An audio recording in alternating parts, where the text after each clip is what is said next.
Nasubukan na naman ang pasensya ng maraming motorista sa tindi ng traffic sa EDSA at iba pang kalsada ngayong gabi.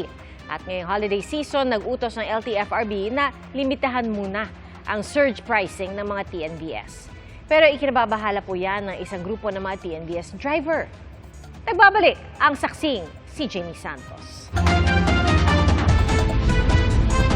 Pasado alas 8 ng gabi, ganito ang sitwasyon sa mga pangunahing kalsada sa Metro Manila.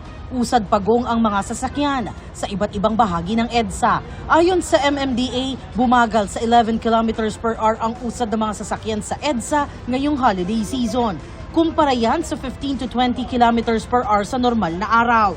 Maghapon nga ang traffic. Pasado alas 3:30 ng hapon, mabagal ang usad di lang sa EDSA, kundi pati sa mga alternatibong ruta gaya sa Summer Street sa Quezon City. Pahirapan din lumabas ng EDSA ang mga galing sa mga looban tulad ng Scout Borromeo dahil sa bumper-to-bumper traffic. Mistulang parking lot ang Kamuning flyover dahilan para ilang rider ay sumingit na lang sa pagitan ng mga lane. May pagsikip din papuntang Aurora Underpass at EDSA Connecticut. Mabigat din ang trapiko pa Ortigas flyover. Sa tindi ng traffic sa Ortigas flyover, may isang kotse tayong namataan na dumaan sa bus lane. Sa mga mall zones tulad ng Ortigas area, nagkakaroon ng bottleneck dahil sa pila ng mga sasakyan para makapasok sa mall. Mistulang palamuti sa Christmas tree ang mga sasakyan sa EDSA Guadalupe. Pulang-pula ang ilaw ng mga sasakyan sa tindi ng traffic. Kanina hinatak ng MMDA ang ilang sasakyang iligal na nakaparada sa Katipunan Avenue. We cannot be selective whether you are private, you are a normal vehicle, a high-end vehicle, public utility vehicle. As long as you are violating the traffic rules and regulations, we have to implement that. Bukod sa traffic, binabantayan din ng mga otoridad ang surge pricing sa mga TNVS.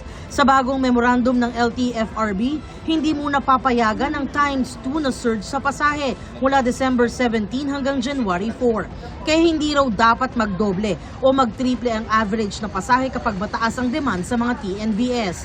Ang buong surge fare dapat ding mapunta lahat sa TNVS driver at hindi sa kumpanya. The TNC shall not collect any share, commission, or impose a service fee derived from the surge price component of the TNVS fare during the implementation of this memorandum circular. Ngayong araw na rin ang simula ng pagpataw ng penalty sa mga TNVS driver na biglang nagkakansela ng booking. May mga pagkakataon namang papayagan silang mag-cancel. May vehicle safety or mechanical issue, passenger misconduct or safety concerns, erroneous or malicious booking, passenger no-show, incorrect or unsafe pickup, and system and technical error. Ang TNVS Community Philippines na babahala sa pagbaba ng surge pricing cap ngayong holiday na direkta raw tatama sa kita ng mga driver. Kapag binawasan daw ito sa panahon ng peak demand, mas maraming driver ang mapipilitang mag-offline sa high demand hours dahil hindi sulit ang oras, pagod at gastos. Sa huli, mas mahihirapan ding makakuha ng masasakyan ang mga commuter.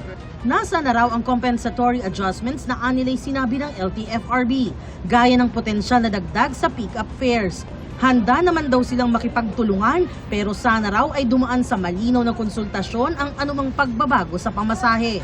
Ayon naman sa LTFRB, hintayin na lang na matapos ang kanilang pag-aaral sa price surge matrix sa unang linggo ng susunod na taon.